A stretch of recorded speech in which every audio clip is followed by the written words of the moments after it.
Estás escuchando La Nación Podcast. A continuación, Camila Perochena y Santiago Rodríguez Rey te cuentan quiénes fueron los hombres y mujeres que dirigieron al país en sus primeros 200 años de historia en La Banda Presidencial. Una vez realizado el llamado a elecciones y desempolvadas las urnas, el país se encontraba eligiendo un presidente. Era un país afectado fuertemente por una crisis económica, una crisis política y una crisis institucional. Por un lado, el último partido de gobierno, el Partido Justicialista, tenía a su líder muerto hacía casi una década, con su presidenta nominal en el exilio y la mochila de los enfrentamientos entre sus extremos señalados como una de las causas del último golpe de Estado. A su vez, pesaba sobre ellos la acusación de un pacto sindical militar para dar una salida acordada a los líderes de la Junta. Por el lado del radicalismo, era un partido avejentado, cuya última incursión en la arena electoral no había sido exitosa, incluso había estado por debajo de las expectativas de alcanzar 1/3 de los votos.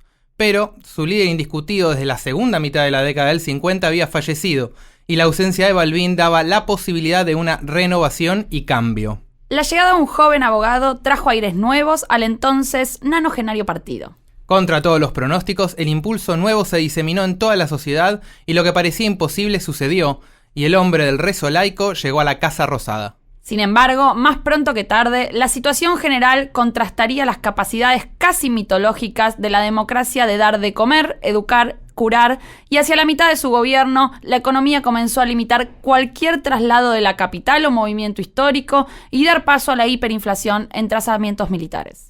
En este episodio llega la primavera, somos la vida, somos la paz y muchos ceros en los billetes. Es tiempo que Raúl Ricardo Alfonsín se coloque la banda presidencial. Mi nombre es Santiago Rodríguez Rey. Y yo soy Camila Perochena. Bienvenidos a la Banda Presidencial. Un sistema de vuelos espaciales. El país se encuentra bajo el control operacional de la Junta Militar. Conducir es persuadir. Y al hombre siempre es mejor persuadirle que obligar. No somos nosotros el problema. En primer lugar, anuncio que el Estado argentino suspenderá el pago de la deuda externa. Para conocer una persona es tan importante lo que hace como lo que no está dispuesta a hacer. He decretado el estado de sitio en todo el territorio nacional. El radicalismo no lo mueve el rencor, el odio ni el deseo de revancha. Desde hace 10 años el radicalismo viene bregando por la normalización del país. ¡Mentira! ¡No existe la libertad sin justicia! Vengo a proponerles un sueño. Si quieren venir, que vengan, les presentaremos la casa.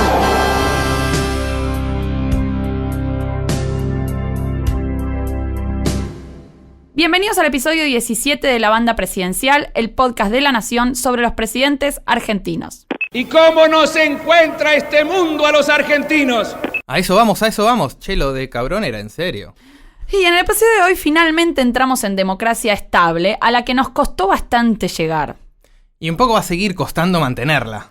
Sí, la expectativa con la democracia dejó al principio en un segundo plano una situación económica que no pudo encontrar el rumbo y una situación institucional muy compleja, con las Fuerzas Armadas bastante descontentas por los juicios que iban a tener que enfrentar.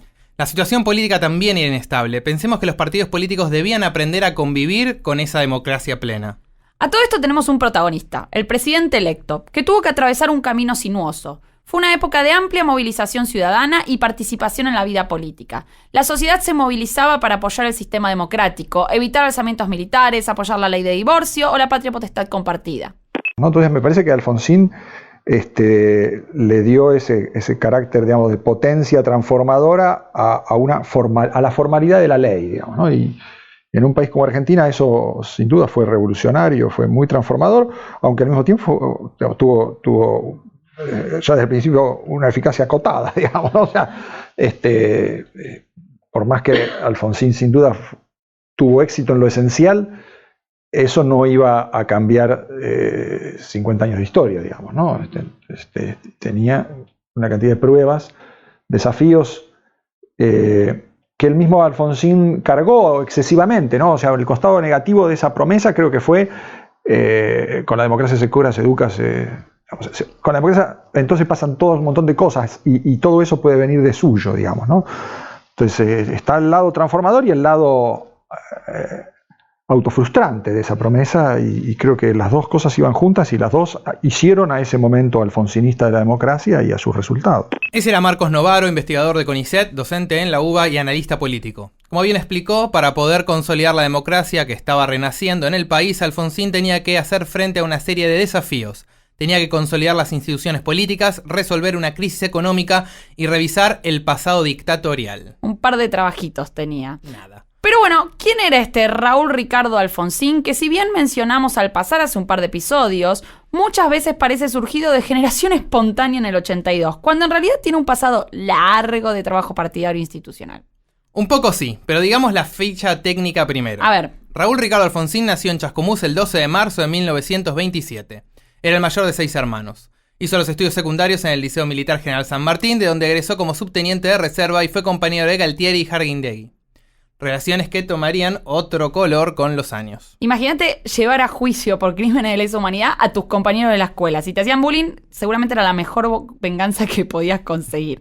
Pero bueno, al terminar el colegio comenzó a estudiar abogacía y se casó a los 21 años, a principios del 49, con María Lorenza Barreneche. Luego volvería a Chascomús, donde desplegaría su actividad política. Hablamos con Javier Zelaznik, politólogo y docente de la Universidad Torcuato Di Tella, que nos resumió la importante y destacada vida política de Alfonsín desde estos años hasta el fin del proceso.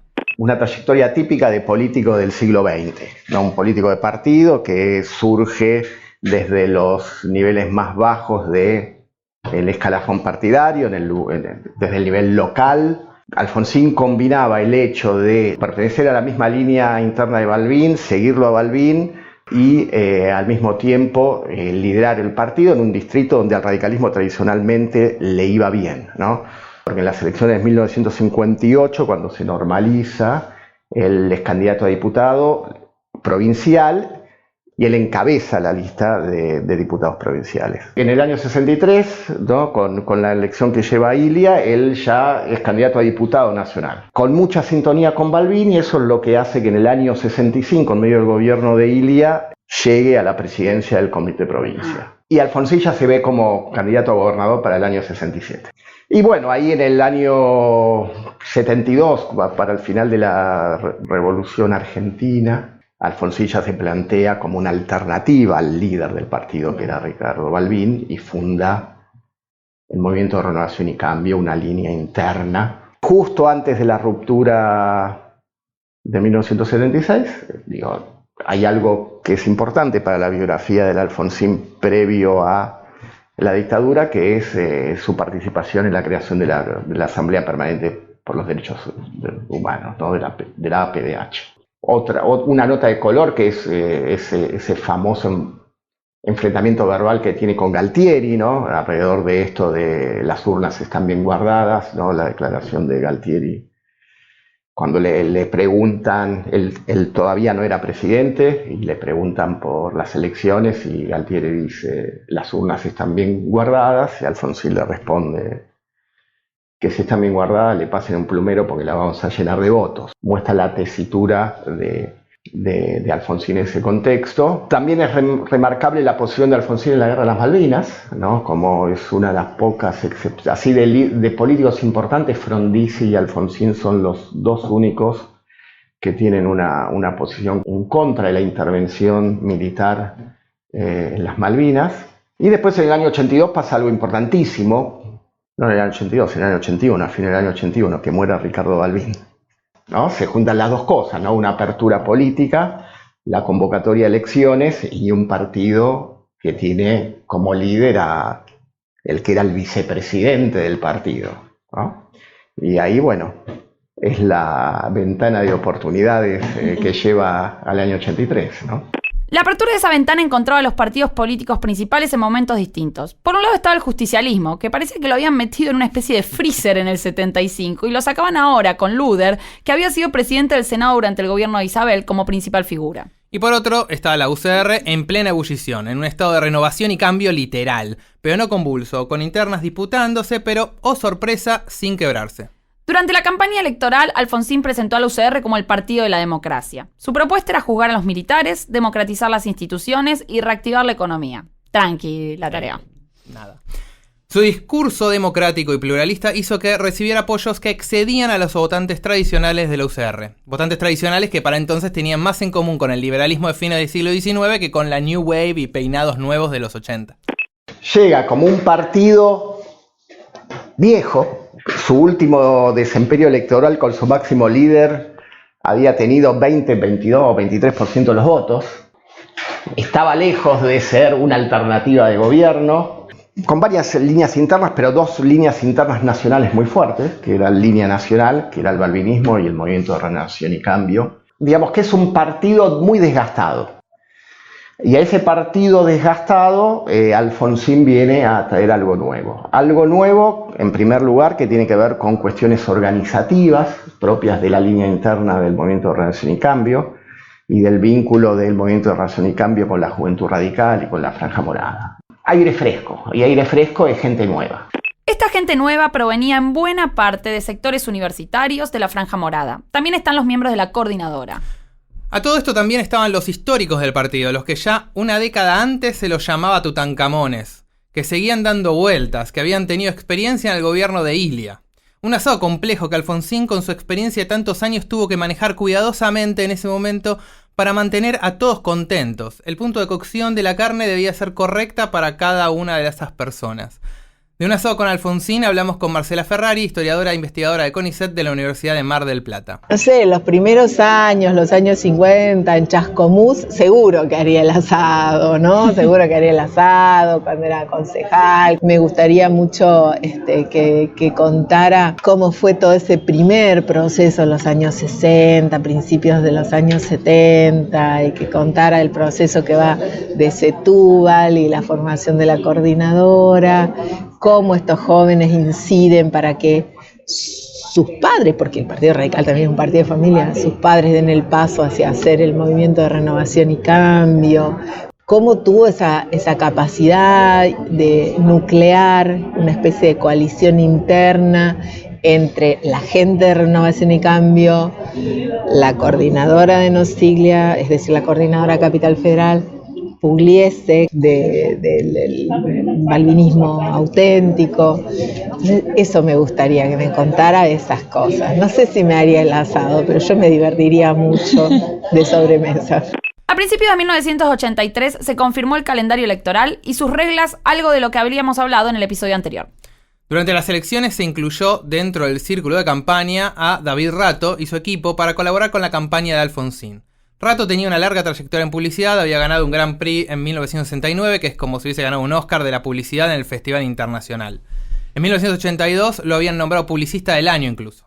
El radicalismo en 120 años de historia tuvo 3 líderes, ¿no? Irigoyen, Malvin y Alfonsín. Igual esto no sé si lo estoy diciendo yo o si lo estoy robando a Andrés Malamud, así que por las dudas el copyright. Alfonsín fue un líder que modernizó, le dio al radicalismo un rol que antes no tenía, le dio una base social, ¿no? Digo, jóvenes. Los de la Franja Morada, la coordinadora, la Juventud Radical en el 73 estaban con Alfonsín. Pero eran un conjunto de personas, no la explosión de eso con apoyo, movilización, es algo, como se solía decir en una época, radicales modelo 83. ¿No? Todos los que en el año 83 se acercan al radicalismo, de pronto es un partido con 1,5 millones de afiliados. Es como que hay una refundación del partido en el 83. Es una refundación generacional y es una refundación del discurso. Y eso marcó biográficamente a toda la gente esa que llegó al poder en ese momento. En octubre de 1983 tuvieron lugar las primeras elecciones presidenciales después de una década turbulenta. Durante el desarrollo de la campaña tenemos muchas cosas. En particular se recuerda el cajón con las siglas de la UCR que quemó Herminio Iglesias frente a miles de personas. Herminio era el candidato peronista a gobernador por la provincia de Buenos Aires. Y digamos que este gesto no traía los mejores recuerdos. El resultado de las elecciones no fue el que se esperaba. Había una idea de que el peronismo triunfaría porque nunca había sido vencido en elecciones libres y competitivas. Al principio las encuestas daban ese panorama también, pese al crecimiento del radicalismo. Pero había algunas otras particularidades en esta elección. ¿Qué tiene de especial? En primer lugar, lo espantoso de la experiencia de la dictadura militar y de su cierre con una derrota militar, y todos los rumores que venían despacito y que con la apertura empiezan a amplificarse acerca de las violaciones de los derechos humanos. Entonces, cómo pararse frente a la dictadura era un tema importante. Y había otro tema, ¿no?, que era lo terrible también de la experiencia democrática peronista del 73 al 76, ¿no? Entonces, en ese contexto, el peronismo principalmente está esperando obtener lo que le corresponde por historia y por derecho, y el radicalismo, el líder radical por lo menos, está pensando en terminar con 50 años de historia institucional argentina inestable, ¿no? Volver a la ley, volver al derecho, ¿no? Terminar con la violencia como método, tanto la violencia estatal como la violencia no estatal, ¿no? Y eso es lo que condensa un poco el preámbulo. Y en todas partes he dicho, y permítanme que lo repita hoy, porque es como un rezo laico y una oración patriótica, que si alguien distraído al costado de camino cuando nos ve marchar nos pregunta cómo juntos, hacia dónde marchan, por qué luchan, tenemos que contestarles con las palabras del preámbulo: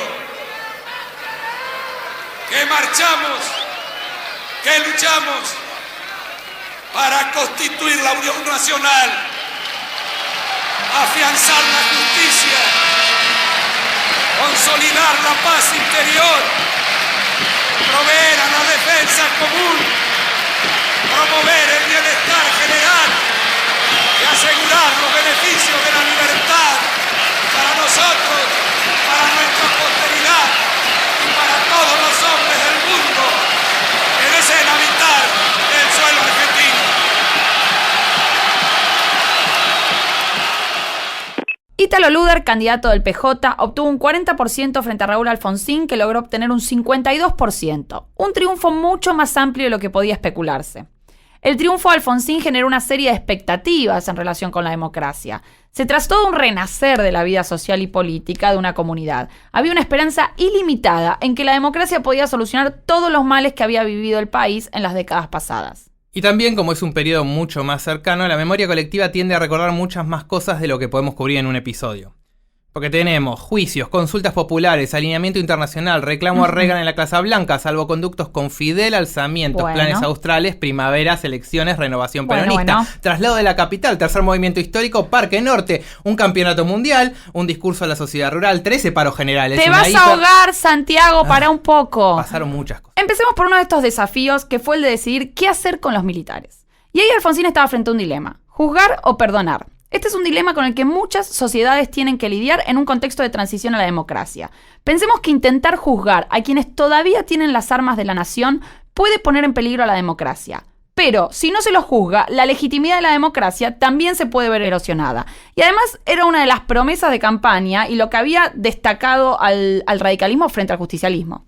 Se supone que somos todos iguales ante la ley, incluso los militares. No juzgarlos implicaba ponerlos por encima de esa ley. Y juzgarlos podía inducir una rebelión y amenazar una democracia que en un principio se presentaba débil por las experiencias de las últimas décadas y que apenas estaban haciendo. Hay que aclarar igualmente que nuestra transición había tenido una particularidad en relación con la de otros países latinoamericanos. Nuestros militares habían sufrido una derrota estrepitosa en la guerra y eso hacía que tuvieran menos capacidades de imponer sus condiciones en el contexto de la transición. Eso obviamente no significaba que la tarea iba a ser fácil, pero entre el descrédito de los militares y la movilización de la sociedad civil estaban dadas algunas condiciones para poder juzgarlos.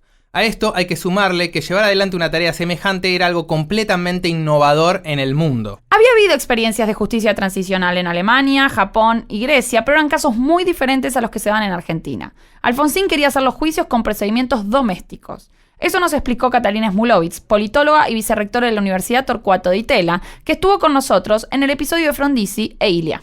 Alfonsín tenía que hacer justicia, ¿sí?, porque era un reclamo, por un lado, social muy importante, muy extendido, Y normativamente Alfonsín también acordaba con eso, ¿sí? Él consideraba que había que hacerlo. Pero tenía el problema, ¿cuál era el problema que tenía? Que tenía simultáneamente una burocracia, tanto judicial como militar, que no podía hacer desaparecer de un día para otro. Sabía que tenía que renovar las Fuerzas Armadas, pero no tenía unas Fuerzas Armadas sustitutas para poner en su lugar, ¿sí? Y por eso, independientemente de lo que uno pueda pensar normativamente de eso, es que va haciendo como estos escarceos, va, sacando lo más intolerable y quedándose o haciendo la vista gorda de algunas situaciones en las cuales no puede totalmente sustituir a todo el personal que tenía, tanto en el Poder Judicial, que había estado comprometido con el proceso militar, ni con las Fuerzas Armadas. Entonces, Alfonsín, frente al dilema de si juzgar o perdonar, se inclina por juzgar. Por eso, al poco tiempo de asumir, lanza 2 decretos, el 157 y el 158, en el que se establece el procesamiento de las 3 primeras juntas militares y de las cúpulas guerrilleras de ERP y Montoneros. Lo que él intenta hacer, es llevar adelante juicios a las cúpulas de las Fuerzas Armadas, llevar adelante juicios a las cúpulas de los grupos guerrilleros. Para eso hace 2 decretos iniciales muy importantes. Hace una reforma del Código de Justicia Militar en la cual del lado de Alfonsín se introducen ciertos cambios y cuando este proyecto llega al Parlamento se introducen otros cambios.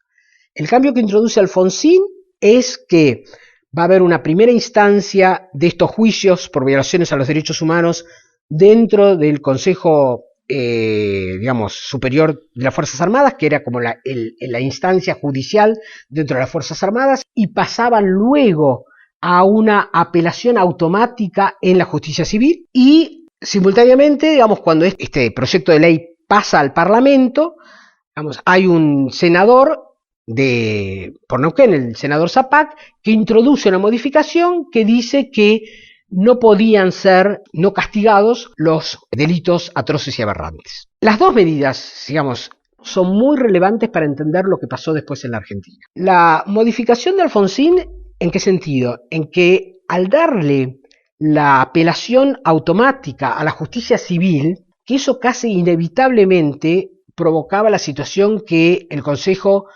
Supremo de las Fuerzas Armadas se iba a negar a juzgar.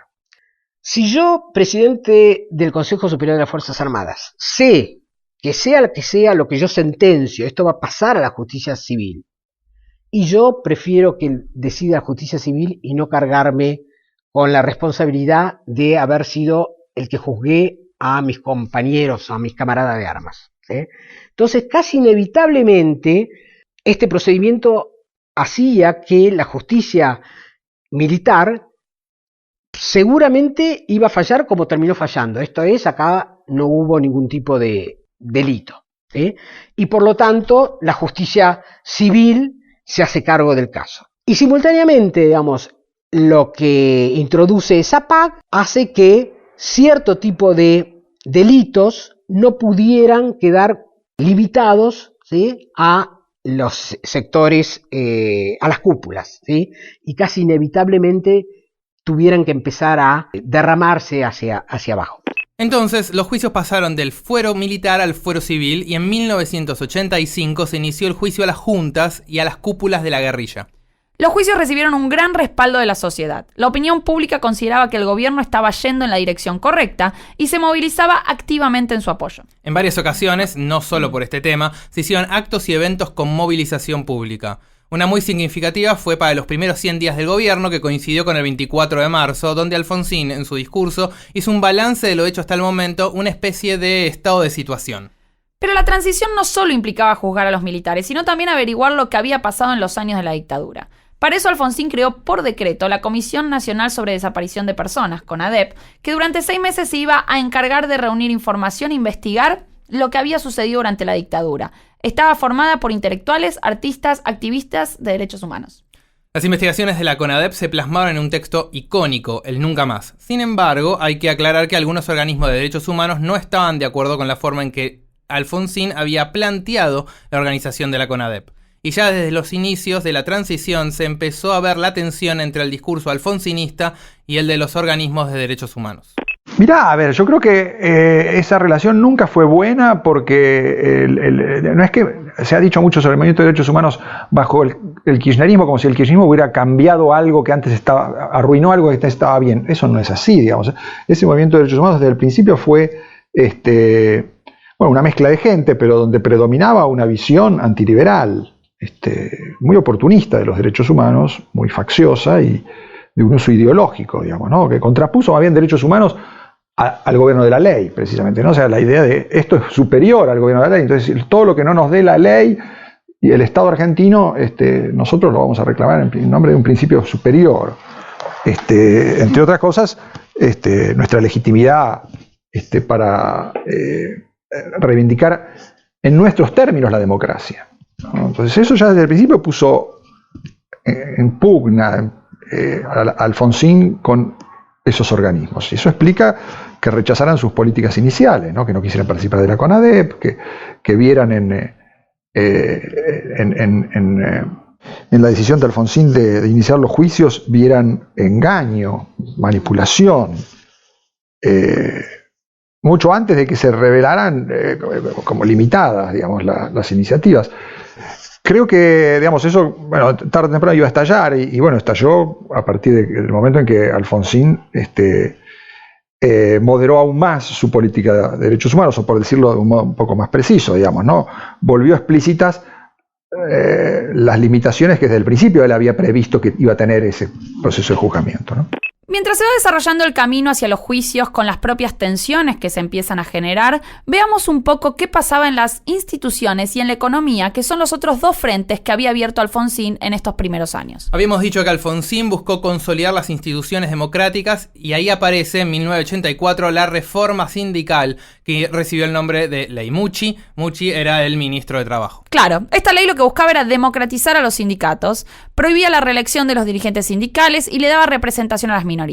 Era una ley que afectaba directamente a las burocracias sindicales, que no cayó muy bien entre las filas peronistas.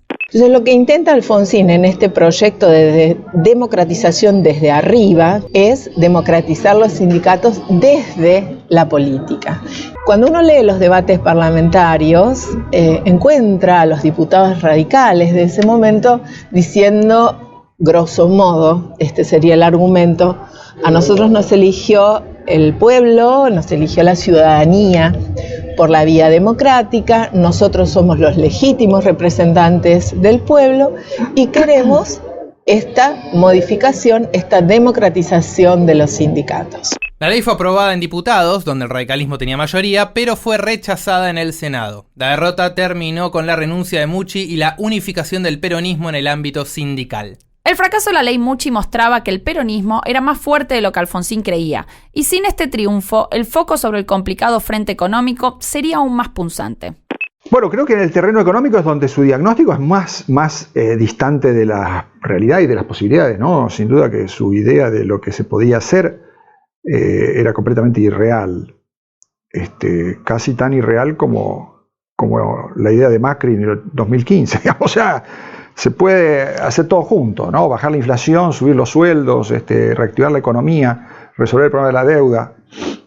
No, todo eso era imposible hacerlo.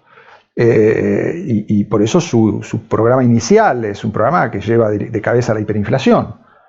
Él cree que puede subir el sueldo real, subir el poder adquisitivo de la gente. Y los economistas ortodoxos, y más o menos que hacen los números, le explican: mirá, el salario real ya lo subió Viñone. Viñone ya alimentó todo lo que podía la reactivación, porque todo el final de la dictadura es la política irresponsable de descargar costos en las autoridades entrantes, digamos, ¿no? No había forma de seguir alimentando esa política de reactivación, que en realidad reactivó muy poco, pero, digamos, creó un clima, digamos, en el 83, donde los militares podían irse medianamente tranquilos. Esa situación llevó a Alfonsín a equivocarse muy gravemente en el tema económico y no prestarle atención a los economistas que le decían: lo primero que tenés que hacer es reducir gastos porque esto conduce a la hiperinflación. Lo sorprendente de todos modos es que la hiperinflación se evitó, ¿no? De todos modos, el 85 podría haber estallado. Y yo creo que, bueno, ahí reaccionaron a tiempo y ganaron tiempo, digamos, ¿no? Lograron que por unos años no estallara, ¿no? Pero la verdad que la Argentina caminó al borde de la hiper durante todos esos años. Ya para 1985, con el fracaso del plan económico de Greenspan, controlar la inflación se convirtió en una prioridad para el gobierno por sobre cualquier otra idea de desarrollo. Con este objetivo, el nuevo ministro de Economía, Zurril, lanzó en 1985 el llamado Plan Austral. El programa incluía congelamiento de precios, el establecimiento de una nueva moneda llamada Austral, retenciones a los exportadores y subsidios a las industrias. Era un programa económico que logró obtener el apoyo de gran parte de la sociedad y también del FMI. Pero los que no estaban muy contentos con el plan fueron los sectores agroexportadores que iniciaron protestas contra las retenciones. Por su parte, el peronismo lo quiso declarar inconstitucional porque fue decidido por decreto. En un principio el plan austral funcionó. La inflación bajó y se evitó una caída en la actividad económica que rebotó respecto del año anterior. Pero este alivio no iba a durar mucho. Mirá, cuando llega el equipo del plan austral hay un shock de realismo, pero un shock de realismo moderado, acotado, ¿no? O sea, incluso la gente que armó el plan austral era demasiado optimista respecto de lo que podía lograr. Ellos mismos después lo reconocen, ¿no? Y admiten, tendrían que haber hecho un ajuste mucho más fuerte, sobre todo del déficit cuasi fiscal que se alimentaba todo el tiempo del Banco Central y de cómo el Banco Central financiaba el crédito de las provincias, el crédito a través de los bancos públicos de una cantidad de actividades que generaban inflación, reproducían. Bueno, eso lo empezaron a hacer muy tarde, en el 87, fin del 86, digamos. La verdad que ya era el momento donde lo único que podían hacer era poner parches, estaban ya consumiendo sus últimos 2 años, digamos. Hay que entender también que, bueno, el radicalismo es un partido de abogados y si algo detestan es a los economistas, ¿no? Los abogados creen que entienden de todo y odian que los economistas les digan que no. Y eso es un drama del radicalismo que tal vez corrigieron parcialmente con los años, digamos, ¿no? Pero muy parcialmente. Entonces la convivencia entre abogados y economistas ahí fue muy difícil. Y a eso sumémosle el espíritu antiempresario, ¿no? O sea, si hay un partido que odia más a los empresarios en Argentina que los peronistas, es el radicalismo, ¿no? O sea, los detesta. Entonces, que Alfonsín se acercara a los empresarios y tratara de entenderlos y de transmitir convivencia, digamos. Y logró mucho, ¿no? Logró, bueno, que los capitanes de industria, por ejemplo, en las rebeliones militares apoyaran la democracia. Dijeran, varios capitanes salieron a decir, los capitanes de industria, ¿no? Los capitanes, salieron a decir, nosotros no concebimos nuestros negocios fuera de la democracia. Era algo extraordinario. Para la historia de las últimas décadas era toda una novedad. Esos grandes empresarios entendieron lo que Alfonsín significaba como cambio político. Mucho más que algunos radicales que no entendían lo que estaba pasando y que creían que la patria contratista, la patria financiera era el enemigo y que el campo popular y que ellos se tenían que mantener fieles a las promesas del campo popular, que eran reactivación, lucha contra el FMI. Eso era el radicalismo en gran medida. O sea, Alfonsín lidiaba con eso, remaba en dulce de leche, ¿no? Hasta 1985 los límites del Plan Austral no se habían hecho visibles y los juicios a las juntas estaban terminando. Estas 2 cartas se vieron bien en las elecciones legislativas de ese año, donde el oficialismo logró retener gran parte de sus votos. Bueno, también lo ayudó un poco bastante que el peronismo se encontraba dividido en distintas listas. Siempre suma. Ya había empezado a aparecer los renovadores que se oponían a los ortodoxos como Lorenzo Miguel o Vicente Sadi.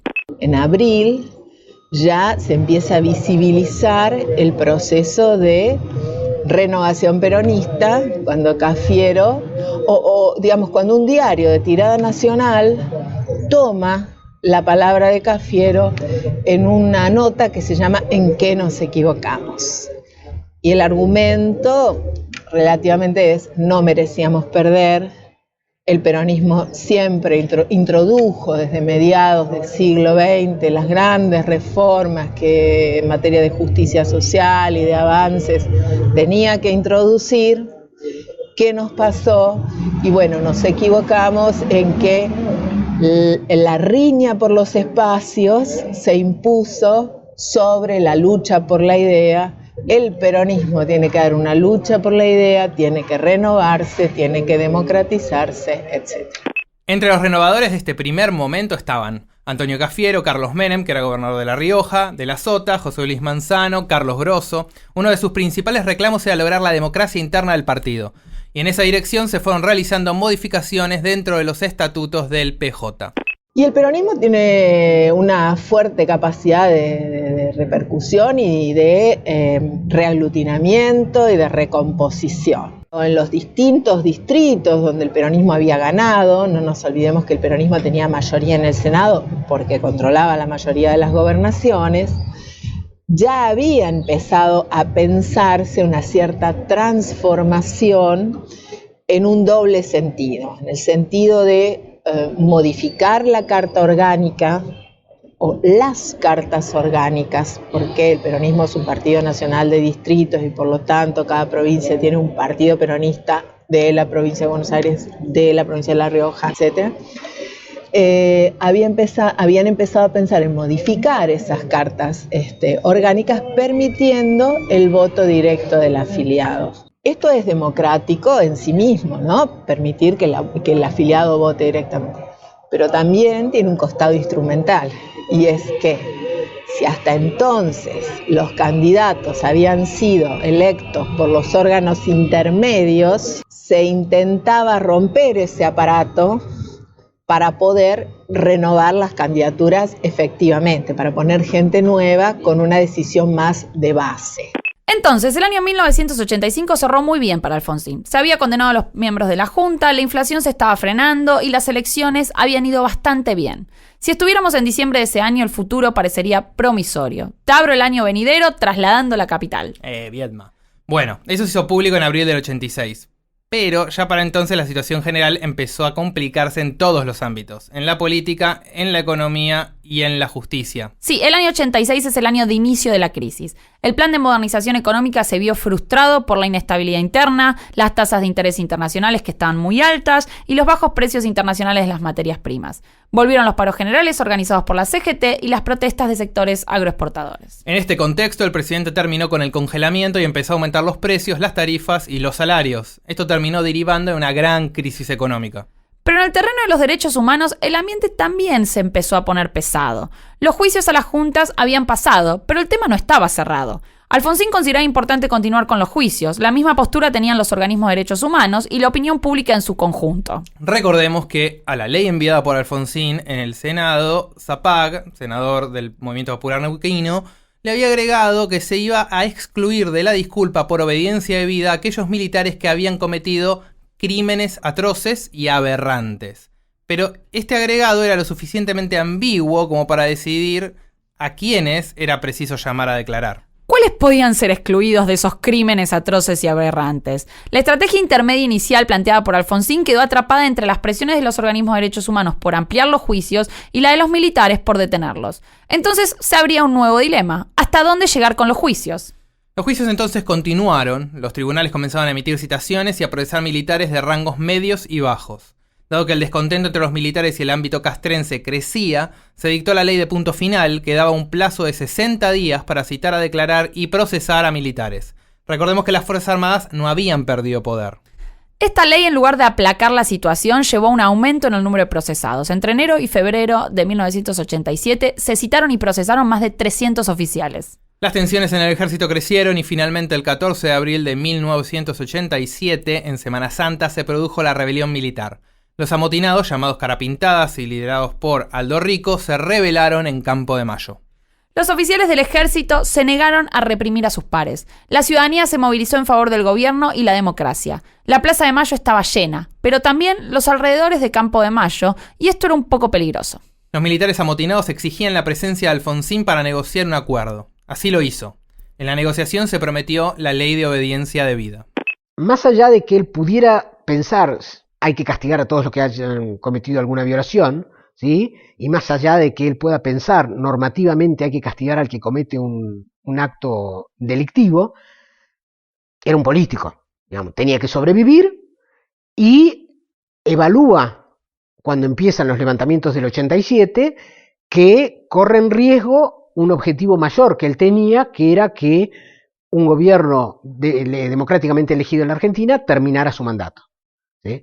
Y frente a eso decide, digamos, voy a castigar a las cúpulas, que por otra parte era lo que él siempre pensó, y por otra parte era lo que todo el mundo pensaba que iba a suceder inicialmente. Lo que pasa con la Argentina con esa situación es que es tal, digamos, la indignación por un lado por lo que había sucedido, más el fervor que se produce, digamos, en favor de castigar las violaciones a los derechos humanos, que el plan inicial, que era castigar solamente a las cúpulas, se convierte en un plan, digamos, castigamos todos los delitos, ¿sí? Cuando tiene que enfrentar a los carapintadas, digamos, dice, bueno, vamos a ir por las cúpulas, ¿sí? Y simultáneamente defenderemos la estabilidad democrática. Ya eso en ese momento era una innovación, ¿sí? Si uno mira año 87 en los alrededores de la Argentina, eso no estaba sucediendo. Finalmente, Aldo Rico se rindió y quedó detenido junto con el resto de los amotinados. De allí, Alfonsín se dirigió a la Casa Rosada, que estaba rodeada de manifestantes en apoyo a la democracia. Bajó del helicóptero y pronunció un discurso desde el balcón. Compatriotas, felices Pascuas. Los hombres amotinados han depuesto su actitud. Como corresponde, serán detenidos y sometidos a la justicia. Se trata de un conjunto de hombres, algunos de ellos héroes de la guerra de las Malvinas, que tomaron esta posición equivocada y que han reiterado que su intención no era la de provocar un golpe de Estado. Para evitar derramamientos de sangre, di instrucciones a los mandos del ejército para que no se procediera a la represión. Y hoy podemos todos dar gracias a Dios. La casa está en orden y no hay sangre en la Argentina. Le pido al pueblo que ha ingresado a Campo de Mayo que se retire. Es necesario que así se lo haga. Y les pido a todos ustedes vueltas a sus casas, a besar a sus hijos, a celebrar las Pascuas en paz de la Argentina. Sin embargo, el presidente no fue el que tuvo la última palabra en público. Después del discurso de Alfonsín, Aldo Rico habló con los medios. El gran problema del 87 y de la paz, felices Pascuas, digamos, es haber dejado que Aldo Rico hablara en los medios en el momento de la rendición, digamos, ¿no? O sea, bueno, dejas que el tipo que se rinde hable en los medios, eso es inconsistente. Y por otro lado, el gran problema de explicar desde el lado del gobierno que finalmente se había garantizado el orden. Vos tenés ahí un problema, que es que vos frenás los juicios, pero el desorden continúa, vuelven a haber rebeliones. Entonces, no es que Alfonsín fracasó en las Pascuas del 87, fracasa en el 88, digamos, ¿no? Cuando vuelven las rebeliones. Pero vuelven las rebeliones y dicen, ¿para qué frenaste los juicios si vuelven las rebeliones? En las elecciones legislativas de 1987, el gobierno obtuvo un 37% de los votos contra el 41% del PJ, ahora unido. Pese a la escasa diferencia nominal en términos de distribución del poder, le fue bastante mal. Recordemos que también se elegían gobernadores y los periodos entonces eran de 4 años para gobernadores y de 6 para presidentes. Como resultado, el oficialismo perdió todas las gobernaciones excepto 2 y el peronismo sumó 17 gobernadores. Yo me acuerdo que en el 87 lo que se decía era que Unión Cívica Radical quería decir únicamente Córdoba y Río Negro, que eran las provincias que había retenido el radicalismo. Entonces, eso es lo que pasa en el 87, un gran deterioro de las variables económicas, un descontento bastante generalizado, que se revierte en esto. Y en paralelo, esa renovación peronista, que desde el 85 ya se reorganizó el partido, se hacen elecciones internas, se vive este momento democratizador y una serie de gobernadores también asumen los lugares que antes ocupaban algunos radicales. Una de las provincias más importantes es la provincia de Buenos Aires, que queda en manos justamente de Antonio Cafiero y de su vicegobernador, que es Luis Macaya. Los resultados de estas elecciones hicieron que Cafiero se pensara como el próximo candidato a presidente por el PJ. Pero alguien se iba a interponer en ese camino. Sí, un tipo carismático, que tenía un estilo gauchesco y que venía de las tierras de Facundo Quiroga. Este era Carlos Saúl Menem, el protagonista de nuestro próximo episodio. Menem comenzó a acusar a Cafiero de mimetizarse con el alfonsinismo y de traicionar al peronismo. Finalmente, en 1988 se produjeron las primeras elecciones internas directas de candidatos en la historia del partido peronista y Menem logró imponerse a Cafiero. Pero de estos temas vamos a hablar mejor en el próximo episodio. Mientras tanto, el frente económico complicaba cada vez más la presidencia de Alfonsín. La inversión y la recaudación caían, la inflación se aceleraba, los salarios reales se reducían y la deuda no se estaba pagando. Para resolver esta crisis se intentó un último plan de estabilización, el Plan Primavera, que no logró estabilizar la economía. En simultáneo a ya técnicamente podemos hablar que estamos en un despelote económico, se complica el frente militar. El nuevo líder de los Carapintadas, Mohamed Ali Zein el-Din, reinicia los levantamientos militares. Bueno, muy difíciles, ¿no? Esos meses fueron terribles, no solamente en términos económicos, terribles en términos políticos, la actividad permanente del sector de Zein el-Din en el ejército, conspirando no solamente contra Alfonsín, conspiraba contra lo que se venía, ¿no? O sea, el temor a que un peronismo legitimado en las urnas no le dieran polilla a ellos, digamos. Entonces ellos tenían que hacer ruido antes. Y lo lograron con el tema de Tablada, digamos, ¿no? O sea, lo de Tablada es realmente el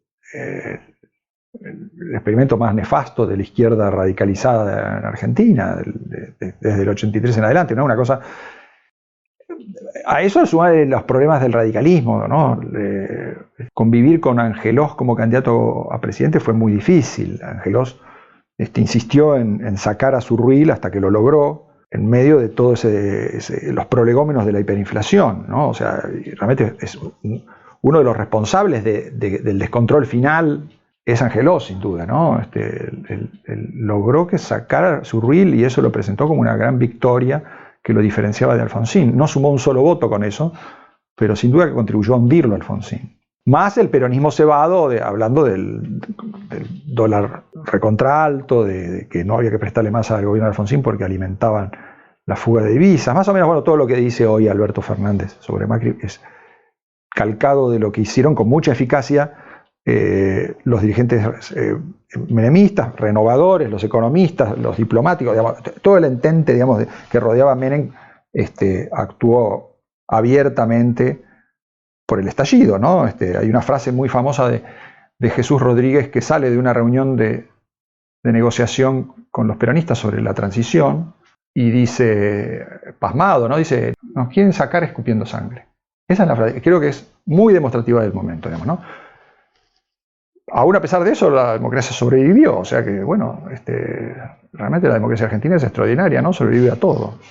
Las elecciones de mayo de 1989 dieron ganador a Carlos Menem con el 47% de los votos. En ese contexto, la incertidumbre iba en aumento. El Banco Mundial había suspendido el envío de los créditos comprometidos, el Banco Central había suspendido la venta de divisas y la inflación se hizo imposible de contener. Frente a esto, Alfonsín intentó un acuerdo de transición con Menem que no prosperó. A fines de mayo se iniciaron los saqueos a supermercados que dejaron 14 muertos por represión policial. Y frente a eso, Alfonsín y su vice renunciaron y adelantaron la entrega del poder.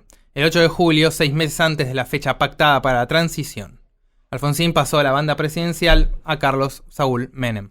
No alcanzo a imaginar qué palabras expresarían acabadamente mi gratitud hacia el pueblo argentino, que ha afrontado el esfuerzo, la responsabilidad y el protagonismo que exigieron en estos años la construcción de la democracia y de la estabilidad social.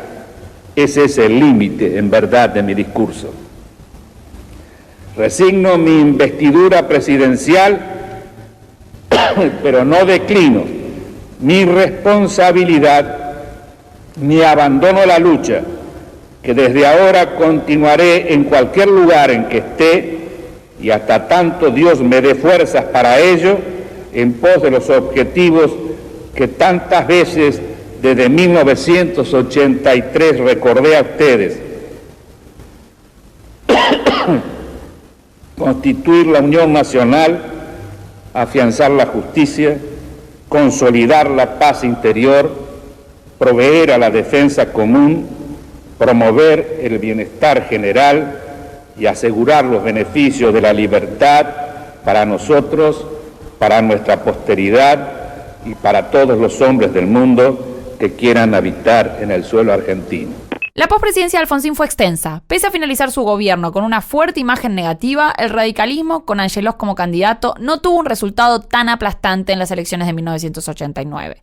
Esto mantuvo al radicalismo como segunda fuerza nacional y a Alfonsín, que mantenía poder interno, entre sus más importantes figuras durante las próximas 2 décadas. Él se va del poder mal. Después del año 89 fue, creo que por lo menos 3 veces presidente del partido. Cuando él no era presidente del partido, tenía alguna incidencia o pretendía tener una incidencia en el funcionamiento del partido, ¿no? Él en ningún momento para de hacer política. Política partidaria y política nacional, que muchas veces son 2 caras de la misma cosa, ¿no? A ver, política partidaria y política nacional, el Pacto de Olivos, ¿no? Es en parte no solamente evitar una reforma institucional con las consecuencias que ello tiene, sino también tratar de evitar que el partido se rompa, ¿no? Lo mismo con la conformación de la alianza, ¿no? Alfonsín es uno de los actores centrales en la conformación de la alianza. A lo mejor no es el que dio los primeros pasos, ¿no? Alfonsín después nuevamente en el 2002, siendo uno de los garantes de, una de las partes de la garantía de estabilidad del gobierno de Duhalde. Digo, no voy a hablar de la salida del gobierno de la Rúa, donde aparentemente también tuvo algo, pero bueno, ahí también tiene un rol importante alineando, por lo menos aparte del radicalismo, atrás de ese gobierno interino de Duhalde, ¿no? Inclusive ahora, ¿no? Todos toman decisiones, ¿no? En una época era Perón hubiese hecho esto, ahora es Alfonsín, ¿no? Para los radicales, Alfonsín hubiese hecho esto, ¿no? Entonces, a veces a mí me hace acordar a Bartolomé Mitre, ¿no? Sale la presidencia, pero siempre está haciendo algo. Finalmente, Alfonsín fallece el 31 de marzo de 2009 a los 82 años. Les agradecemos mucho a Catalina Smulovitz, Marcela Ferrari, Marcos Novaro y Javier Zelaznik por participar en este episodio. Les recomendamos el capítulo sobre Alfonsín en el libro de Marcos Novaro, Historia de la Argentina 1955-2010. Como en todos los episodios, preguntamos quiénes deberían ser los presidentes en nuestro Mount Rushmore local. Javier Zelaznik nos dijo esto. Voy a hacerlo cronológica. Bueno, la primera es Julio Argentino Roca, la segunda Hipólito Yrigoyen, la tercera Juan Domingo Perón y la cuarta Raúl Alfonsín. Marcos Novaro nos dijo esto. Yo pondría ahí, sin duda, a 2 radicales que son Alfonsín y Alvear. Creo que los 2 son presidentes en alguna medida frustrados. Y después pondría, creo que, a Urquiza y Sarmiento, ¿no? Y Marcela Ferrari, esto. Alfonsín, Kirchner, Perón e Irigoyen. Les recomendamos suscribirse al podcast para no perderse el próximo episodio de La Banda Presidencial, donde desde La Rioja se eleve a la atmósfera, pase a la estratosfera y aterrice en Buenos Aires Carlos Saúl Menem.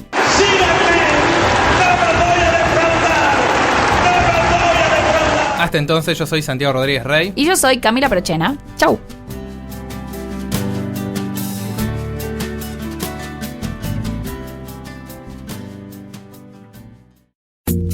Esto fue La Banda Presidencial, un podcast exclusivo de La Nación. Escucha todos los programas de La Nación Podcast en www.lanacion.com.ar. Suscríbete para no perderte ningún episodio. Estamos en Spotify, Apple Podcast, Google Podcast y en tu reproductor de podcast favorito.